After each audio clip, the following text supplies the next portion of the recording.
Quando o jogador sai de um time, o problema não é o jogador que saiu, e sim a função que ele deixou no clube que precisa ser ocupada por outro jogador.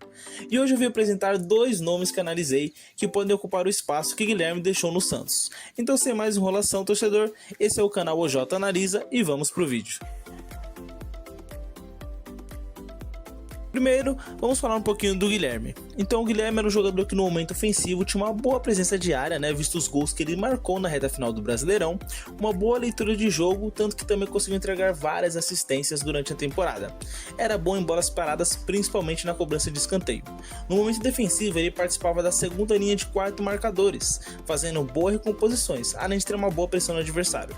Porém, ele também tinha algumas dificuldades, como situações de 1v1, na utilização da perna não dominante e alguns gestos técnicos dependendo da situação. Fica então a dúvida de que perfil de jogador o Santos precisa para preencher então esse espaço deixado pelo Guilherme. Analisando o elenco e a maneira como o time terminou a temporada, eu cheguei à conclusão que as características que o Santos precisa para um ponto esquerda são um bom V1 contra os defensores, a capacidade de atacar o espaço, o domínio básico da perna não dominante, principalmente em situação de cruzamento, boa finalização, visto que não é um time que tem Neymar e Rolês ali como armadores, a bola vai chegar para finalizar quase sempre, uma boa recomposição defensiva e marcação, e além disso, como o Santos está numa situação financeira complicada, procurei jogadores que não são tão caros e entreguem o que o time precisa. Dito tudo isso, o primeiro nome é de Santino Andino, um jogador do Godoy Cruz de apenas 20 anos, destro e atua pela ponta esquerda.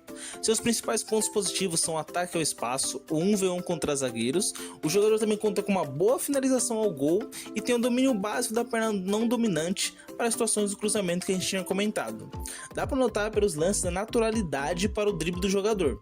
Ele tanto pode levar para a linha de fundo, como também trazer para dentro para finalizar. Outro ponto muito positivo do jogador é a idade, Como eu disse, o Santos está numa situação financeira difícil. Então, por ser um jogador novo, além dele entregar no presente por ele ser muito bom, ele ainda pode ser uma fonte de renda no futuro, numa venda que o time possa fazer em cima dele. O segundo jogador seria Brian Rodrigues. Ele é do América do México, tem 25 anos e também é destro. Ele também possui uma boa habilidade de 1v1 em ataque espaço, tem uma boa técnica de finalização, inclusive muito acima da média, É um jogador um pouco mais experiente, com mais rodagem, porém ele também é um pouco mais caro que o Santino, mas ele também entrega muito mesmo no individual, principalmente no momento ofensivo, como se pode notar nesses lances dele. O único ponto que ele deixa um pouquinho a desejar seria na parte da marcação. Ele não é um jogador que volta tanto, mas eu acho que ele poderia trabalhar isso com o Vojvoda assim e melhorar nesse aspecto. Agora eu trouxe aqui alguns números, pra gente analisar, para não ficar só no achismo e mostrar realmente as estatísticas de um comparativo do Guilherme em relação ao Santino e ao Brian Rodrigues. A primeira comparação que fiz foi de Santino com o Guilherme. Então o Guilherme tem mais jogos que o Santino, Ou seja, ele tem mais minutos jogados, porque o campeonato argentino ainda tá rolando e o campeonato brasileiro já terminou, beleza? Só que o que é interessante notar? Na estatística de gols esperados, você vê que o Guilherme tinha uma expectativa de 4,96 gols pelo campeonato. Já o Santino tinha 1,60.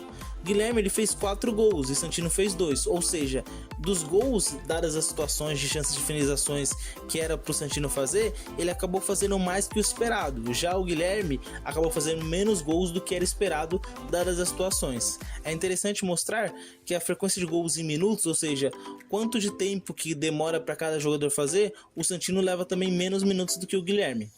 Os gols por partidas, a média do Santino também é maior, tendo finalização menor do que o Guilherme, ou seja, um jogador bem mais efetivo nessa questão da finalização, pelos números, é claro.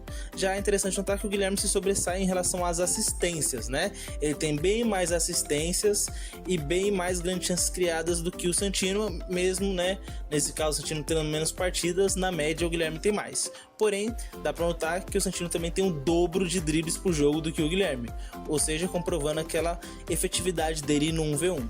Comparando agora o Guilherme com o Brian Rodrigues, aqui é um pouco mais gritante a diferença.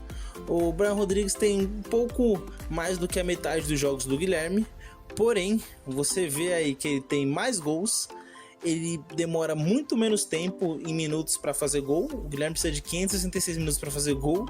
O Brian Rodrigues precisa de apenas 155. Isso dá uma média aí de 0.4 por partida, enquanto o Guilherme tem 0.1. E ainda assim, o Brian Rodrigues finaliza menos que o Guilherme. Ou seja, se ele tivesse uma finalização, um volume de finalização maior, ele poderia ainda fazer mais gols, que provavelmente seria o caso nesse sistema do Santos.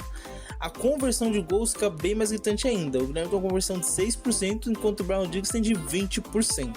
As assistências do Guilherme ainda ficam um pouco à frente, porém, como o Brian Rodrigues tem uns jogos a menos, ele poderia até alcançar. E os dribles, de novo, o Brian Rodrigues está à frente do Guilherme ali por 0.7. Ou seja, é um jogador que tem um voo melhor, tem esse drible melhor, além da finalização, né, a gol comparado ao Guilherme. Então essas foram as minhas duas ideias aí para poder substituir o Guilherme no time do Santos. Se tu curtiu, pô, já deixa aquele like, se inscreve no canal que eu vou trazer muitos conteúdos mais analíticos em relação ao futebol e não apenas por achismo. Sempre tentando comprovar de alguma maneira com números, imagens e vídeos para a gente poder comprovar o que a gente está dizendo. E se você é torcedor santista e gostou das ideias, já encaminha aí pro seu presidente para ver se ele compra a ideia também. Um grande abraço e até a próxima.